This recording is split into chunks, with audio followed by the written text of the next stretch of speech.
trailer shack and is totally broke and has a heart attack. I mean, Hogan is something else, I guess, complete egomaniac. Oh, yeah. I mean, Hogan's out there saying just because the guy says brother, it's about me.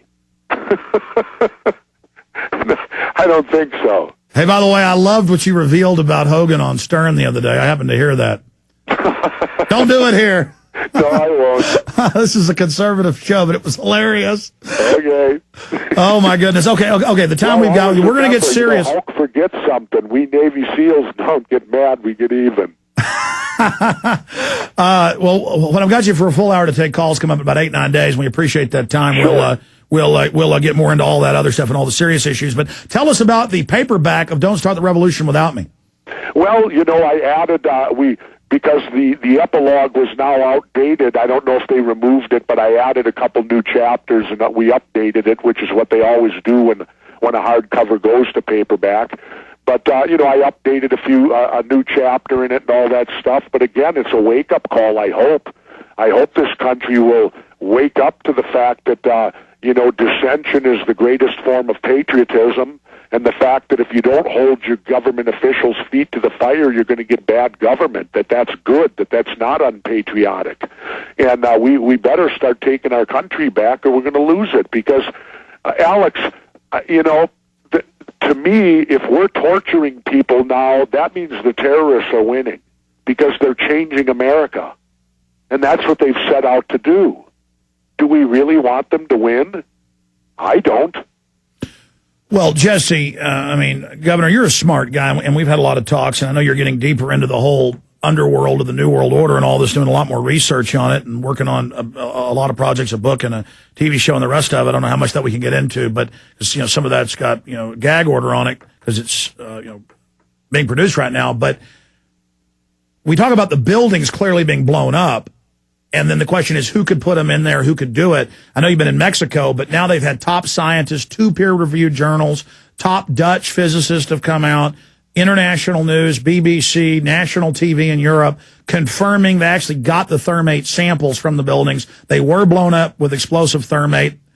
Then you have the folks at NIST that are covering all this up. There still happen to be 3 of the top 7 or so experts in explosive thermate in the world. So, come on, this whole terrorist thing, it's a fraud. They've used this to take our liberties, to take our freedoms, and the same elite that was in control when Bush was in control is in control with Obama. Aren't you worried that they're talking about going into Iran now, and aren't you worried the same global elite might stage more terror attacks, or do you think that was just Bush? Well, I don't know. I guess I hate to say it, but until they do something, we won't know, will we, Alex?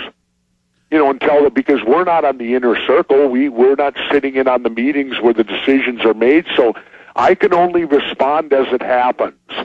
And, now I guess the Iranians blew off a missile, they showed me film, I guess, of some missile going up in the air. Do I really know they did it? I don't know. You get to the point, especially with our news media today, that you don't know what to believe and what not to believe. Yeah, you were telling me initially you come out and they make you believe something, and then 4 to 6 months later you learn other things that make you disbelieve what they were told you. So when they tell me something today, I don't know whether to believe it or not. Absolutely, Jesse. Let me bring this question up to you then. On 888, I get up, CNN says Russia has snuck attacked Georgia. Then I get to the office and I'm watching foreign TV and even reading, down deep in the Associated Press that Georgia snuck attacked South Ossetia, and then 2 days later they admitted, okay, it was all a PR stunt. NATO and U.S. troops were there advising the sneak attack on the Russians.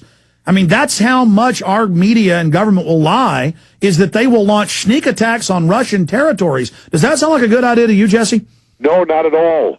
That sounds to me like if I can go back in history, is Howard Hunt still alive? Supposed to laugh, Alex.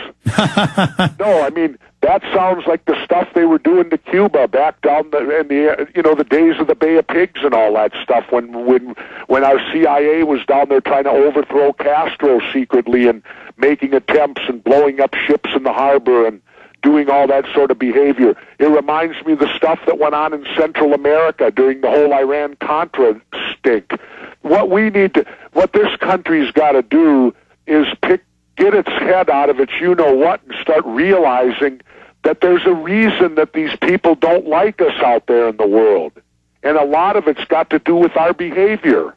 I agree. And this corrupt offshore elites that are using the United States as their tool or their front man, their strong man, their engine to carry this out. Can you talk about what we discussed this morning in that conversation about how you're discovering more and more stuff? You're writing a book about conspiracies, the point about Lincoln, or do you want to just not get into that? Oh, no, that's fine. Well, the story I can tell you is this. Dick Russell, my co-writer, he brought this to my attention. He sat me down, and we were down together in the Baja, and he just looked at me and he said, Governor, he said, what do you know about the murder of Abraham Lincoln? What were you taught in school? And I said, well, what I recall that I was taught in school is that Abraham and his wife went to the movie theater, the Ford Theater, and that John Wilkes Booth snuck up behind him, shot him in the head, tried to jump from the balcony, hooked his leg on something or other, broke his leg. They trailed him to a cabin and killed him, burnt him or whatever. I said, that's what I was taught. And Dick said to me, so they never taught you that there were actually 7 people arrested, tried, and convicted for the assassination of Abraham Lincoln and the attempt on Ulysses S. Grant and Vice President Johnson? I said, I never heard a word about that till you told me that right now. And so what causes me concern is that, I don't know, why don't we put that in our school books about what really happened, that there was this literal attempt from the Confederacy to assassinate 3 of the top Union leaders, the president, the vice president, and General Grant. Yeah, the issue is, why isn't this put in school books, regardless of what side of this you're on? Why don't they write the truth about history? And it scares me to death to think, okay, what can you believe in our history books that our children are reading today? Are they going to continue to tell us that Lee Harvey Oswald killed Jack Kennedy when there's enough evidence out there that indicates if he did take part in it, he certainly didn't do it alone? Well, Governor, here's another one. It is mainline history, even in Shire's Rise and Fall of the Third Reich, Pulitzer Prize winning. It's in all the major mainline history books, but it's never on Discovery Channel, History Channel, the news.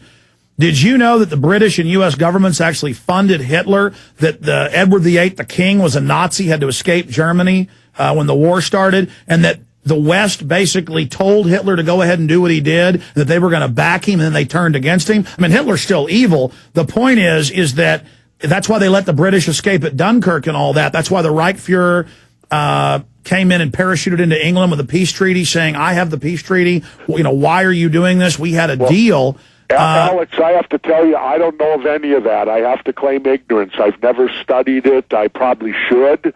But, there's only so many hours in the day. And well, no, exactly. I'm saying you're a prominent guy. Get your writer to look into that, because that's something that is mainline Pulitzer Prize. It's just in there, though, like it's no big deal. It's kind of like an elephant in the living room, and nobody's even pointing it out. Yeah, you can't see the forest for the trees.